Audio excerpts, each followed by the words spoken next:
नाज़रीन किराम, अस्सलाम वालेकुम वरहमतुल्लाहि वबरकातुह। बिहार मदरसा शिक्षक संघ की मीटिंग। जी हाँ नाजरीन, इसमें ख़ास तौर से 1128 के जिन असातिज़ाओं का तनख्वाह बकाया है उन्हीं के ताल्लुक़ से ये ख़बर है। तो क्या है इस ख़बर में आपको शुरू से पढ़कर सुनाता हूँ।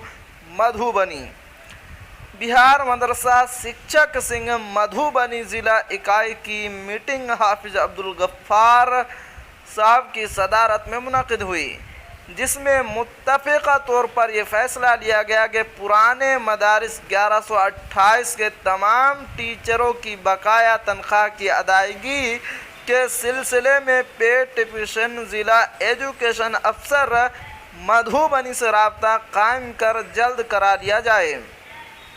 इसके बाद मीटिंग इख्तिताम पजीर हुई। इस मौके पर सेक्रेटरी अमीन रशीद, हाजी जमील अख्तर, हाजी मास्टर मुर्तज़ा, मास्टर अजीज़ आसिफ, मौलाना अब्दुल कुद्दूस, मौलाना अताउल्लाह कासमी, मास्टर खुर्शीद मन्ना, मास्टर एहतशाम, मौलवी हाशिम, मौलवी नजमुल हुदा, आशिक़ इलाही, क़ारी रिज़वान, ज़ियाउल हक़ मौजूद थे। तो जी हाँ नाज़रीन, ये थी आज की अहम अपडेट। आखिर में आपसे एक छोटी सी गुजारिश है कि अगर आप हमारे चैनल पर नए हैं तो हमारे चैनल को ज़रूर सब्सक्राइब कीजिए और बेल आइकन के घंटे को भी ज़रूर दबा दीजिए, क्योंकि मैं आपके लिए इसी तरह की ख़बरें लेकर आता रहता